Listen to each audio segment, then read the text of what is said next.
It was the kind of cold that sank into your bones. The kind that made people clutch their coats tighter, rush across wet sidewalks, and keep their eyes on the ground to avoid meeting anyone's gaze. The sky was a dull charcoal gray, hanging heavy above the city like a blanket of sorrow. Rain fell steadily, not in a torrential storm, but in a persistent, icy drizzle that chilled everything it touched. As Joe wiped the counter for the third time, his hands working by habit more than need. The inside of Joe's diner smelled of fried onions, coffee, and warm apple pie, comforting scents that masked the loneliness he'd grown used to after years of running the place alone. The clatter of forks on plates and the occasional low chuckle of a customer filled the air. A radio played softly in the corner, a song from the 80s barely audible over the background hum of life, but Joe's eyes weren't on the counter. They kept drifting toward the glass window, fogged slightly from the difference between the warm interior and the chill outside. Just beyond it, half hidden in the shadows, stood a boy. He was small, painfully small, thin as a rail, with a hoodie soaked straight through and sticking to his fragile frame. His hands were stuffed into his sleeves, his jeans darkened with wet patches, and his shoes were torn at the solace. He wasn't begging. He wasn't tapping on the glass or waving for attention. He just stood there. Staring in, Joe noticed how the boy's eyes never wandered. He wasn't looking at the people. He wasn't watching the waitress carry out plates. He was staring directly at a half-eaten grilled cheese sandwich on someone's plate, his hunger so deep it had frozen him still. Joe's heart gave a strange twist, that familiar mix of pain and instinct. He'd seen plenty of people down on their luck. This neighborhood had no shortage of that. But there was something in the boy's eyes, something beyond hunger, something like silence, like a scream that had never been voiced. He tossed the towel aside and walked toward the door, ignoring the curious glance of the waitress. As he opened it, a gust of wind slapped his face and the cold hit him like a wave. The boy flinched, almost stepping back. Joe didn't smile. He never did when it wasn't earned, but his voice was softer than usual. "You hungry, kid?" The boy didn't answer. His eyes flicked up, then back down. There was shame in them. Not the kind that comes from guilt, but the kind that comes from long, crushing deprivation. Joe had seen it before. Hunger that becomes your identity. Silence that becomes your language. Joe nodded toward the warm glow behind him. "Come on.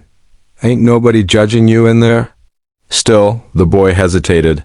His small fingers tightened around his sleeve cuffs, as if afraid this was a trick. A test. The world had not been kind to him. It had taught him that offers usually came with consequences. So Joe tried something else. "I'll make you a grilled cheese, hot, extra butter on the crust. Sound good?" Something shifted. The boy gave the smallest nod, almost invisible. Joe opened the door wider and stepped aside. The boy moved slowly, cautiously, as if he might bolt at any moment. He entered the diner like a ghost, dripping water with each step, drawing a few stares from customers, but Joe shot them a look that silenced them all. He led the boy to the corner booth, the warmest one near the kitchen, far from the door. "No need to talk," Joe said as he handed him a paper napkin. "Just sit tight." The boy's lips trembled as he lowered himself onto the vinyl seat. It made a soft creak beneath his tiny weight. He didn't look up, he didn't say thank you, but Joe didn't expect it. Kindness shouldn't come with conditions. In the kitchen, Joe worked with practiced hands, 2 slices of thick bread, a generous handful of cheddar, a heavy press on the griddle. He made tomato soup too, not because the kid asked for it, but because he knew it was the kind of warmth that stayed with you. He placed the plate in front of the boy without a word. The boy stared at the food like it wasn't real. Then after a long pause, he took the first bite. And when he did, his shoulders dropped, just a little. Just enough to know that something inside had let go. Joe didn't ask his name. Didn't ask where he was from. Didn't press him with the questions.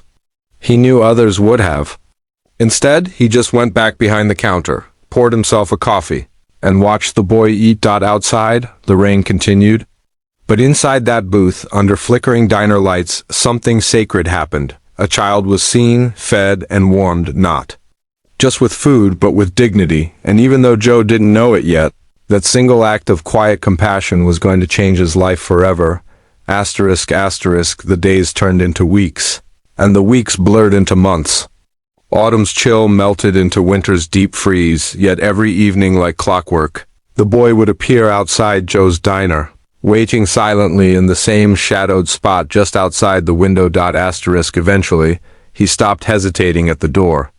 Now he came in quietly, shoulders hunched, eyes still downcast, but something in him had shifted. There was a silent trust growing, layer by fragile layer. Asterisk, Joe never pushed him to speak. He never demanded a name, never asked where he went after dinner, or who, if anyone, was waiting for him at night. Joe had always believed that the heart speaks loudest in silence, and this boy's silence screamed of a world that had been cruel, relentless, and unfair. But actions became their language. Joe began leaving things for the boy, little things that spoke volumes. A worn but warm navy coat hanging on the back of the booth one evening. A pair of fresh socks and new sneakers another night, loosely tied and resting by his seat. A second sandwich wrapped in foil always slipped quietly into the boy's pocket. Without a word, with a note that simply read, "Just in case." Asterisk, the boy never rejected them. He also never asked for them. That was what made it sacred. Asterisk, there were moments, brief and rare, when the boy would glance up at Joe while eating. Just a flicker of a look, a moment of eye contact that spoke of a rising gratitude too heavy for his young throat to shape into words. Joe would nod gently in return, a man of few words himself. Asterisk, the boy still hadn't told Joe his name. But one night, after finishing his grilled cheese and pie, he stood up and hovered by the table, fiddling with the sleeves of his hoodie. Asterisk, he turned his head slightly, his voice barely above a whisper. "Thank you, Mr. Joe. You're the first person who ever looked at me like I mattered." Then he left, vanishing into the night as silently as he'd arrived. Joe stood behind the counter, coffee mug in hand, stunned. Asterisk, not by the words, but by the quiet pain in them. The weight they carried. The image of a child so starved for kindness that even a grilled cheese sandwich could stitch the edges of a shattered self-worth. Asterisk, that night, Joe sat alone in the diner long after closing. He didn't know where the boy slept, whether he had family, whether he was safe. All he knew was he'd be waiting again tomorrow, but tomorrow never came. Asterisk, not for weeks. Not for months. Asterisk, the booth remained empty. The window fogged over without a shadow behind it. Joe waited. Every night, watching, hoping, but the boy never returned. 15 long years passed. Asterisk, the world changed faster than Joe could keep up.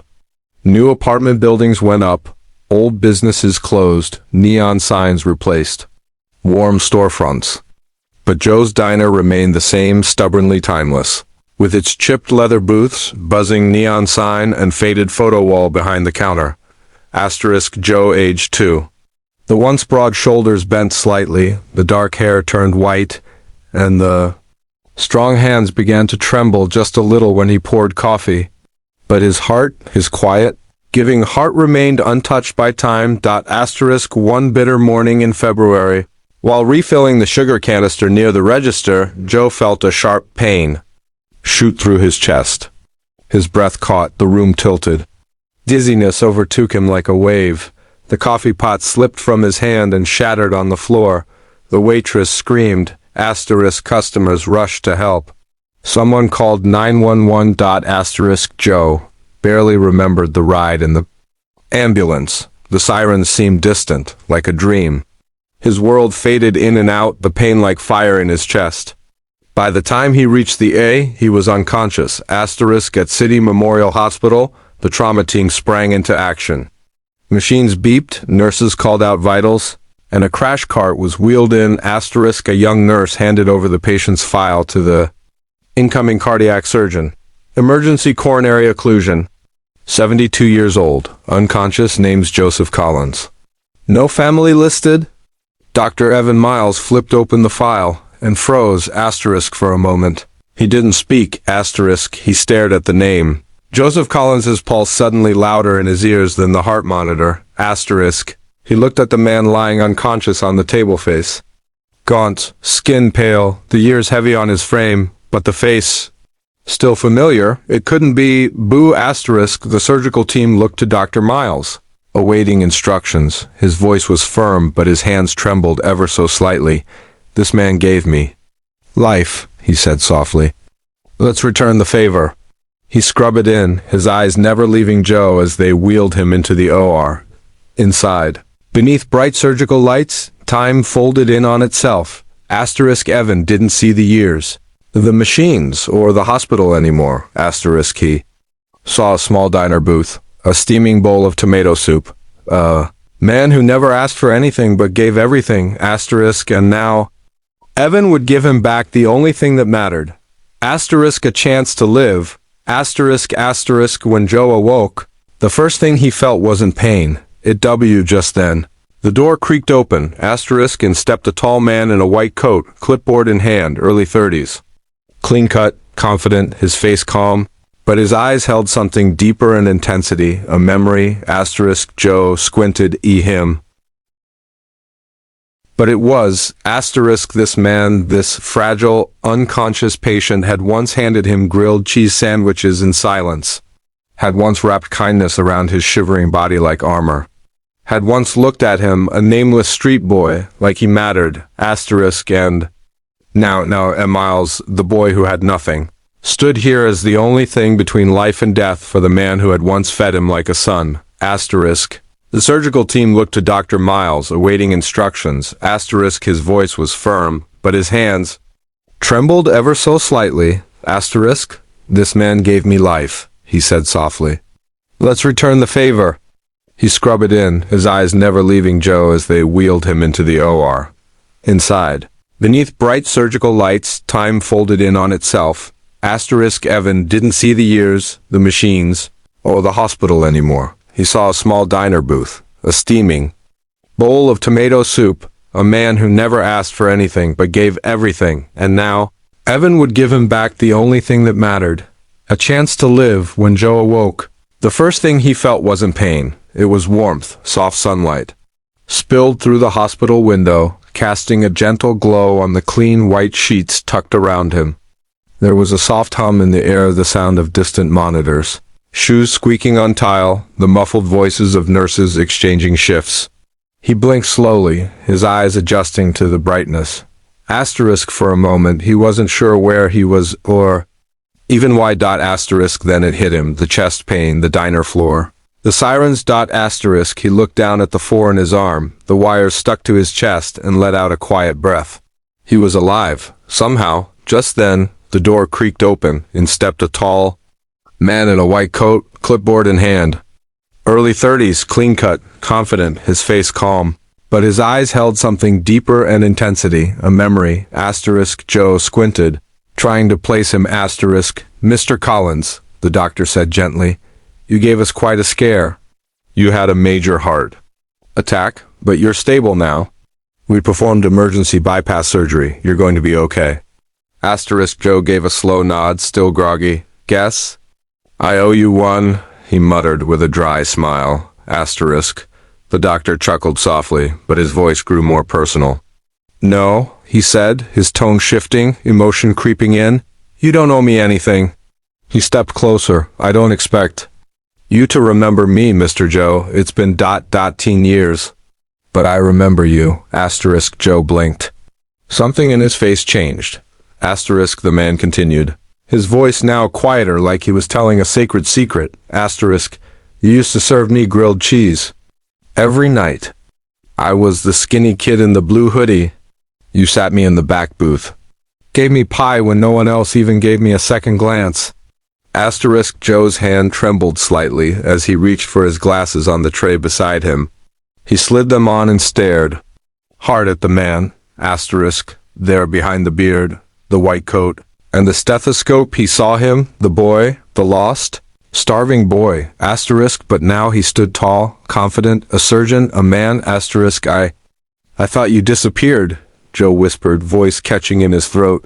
Asterisk, I had to, Evan said. My mom. Don. We moved out of state, but I never forgot you, not a day in my life. There was a long silence. Joe blinked fast, his eyes glassy. And now you saved me? Evan nodded. You gave me life, Mr. Joe. I just returned the favor. Asterisk Joe chuckled deep, emotional.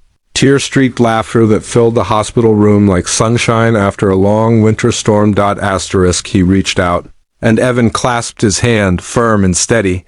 Asterisk two hands, one weathered by time, the other sharpened by years of discipline and education, holding each other across a bridge of shared history. Asterisk in that moment.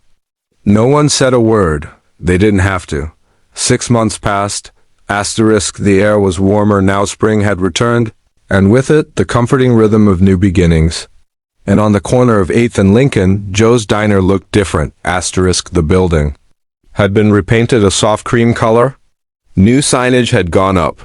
The old neon glow had been replaced with elegant brass lettering that read, Joe's Diner, where kindness is served daily. Inside, the tables were the same, the booths reupholstered, but still in their old layout. The smell of grilled cheese and coffee still lingered in the air, but now it was richer, cleaner, somehow more alive. The whole place had been restored, funded by a silent investor. Dr. Evan Miles never wanted recognition. But when Joe came home from the hospital, he found the entire diner waiting for him, restored, rebuilt, and reborn. Asterisk behind the counter. Next to the old register hung a framed photo. Asterisk in it. A small boy with a soaked hoodie was sitting in a diner booth, smiling at a plate of grilled cheese. Beside him stood a younger Joe, arms crossed but smiling just slightly. Asterisk a small bronze plaque beneath the photo read, Asterisk, the smallest act of kindness can echo across a lifetime. Asterisk customers now came not just for the food but for the story. The legend of the boy who grew up to save the man who once saved him. A true story that warmed even the coldest heart. Asterisk and every Friday evening, right before sunset, a luxury black sedan would park outside. Asterisk out stepped Dr. Evan Miles, still wearing his scrubs under a long coat. Asterisk he'd slide into the same back booth, the one where he once sat, small and invisible. Joe would bring him a grilled cheese sandwich and a warm slice of apple pie, no questions asked. Asterisk, and they would sit, talk, laugh, reminisce. Sometimes in words and sometimes in silence, but always in gratitude. Joe often said he didn't know how. He got so lucky. Asterisk Evan would just smile and say, you didn't, you just showed up when it mattered. The rest? That was fate. Asterisk the world didn't stop being cruel. There were still kids out there hungry and unseen. Asterisk, but thanks to one man's quiet kindness and one boy's lifelong gratitude, a light now glowed in one corner of the city, a place where stories were served with sandwiches, and hearts were healed with pie. Asterisk, and it all began with a single grilled cheese on a rainy night.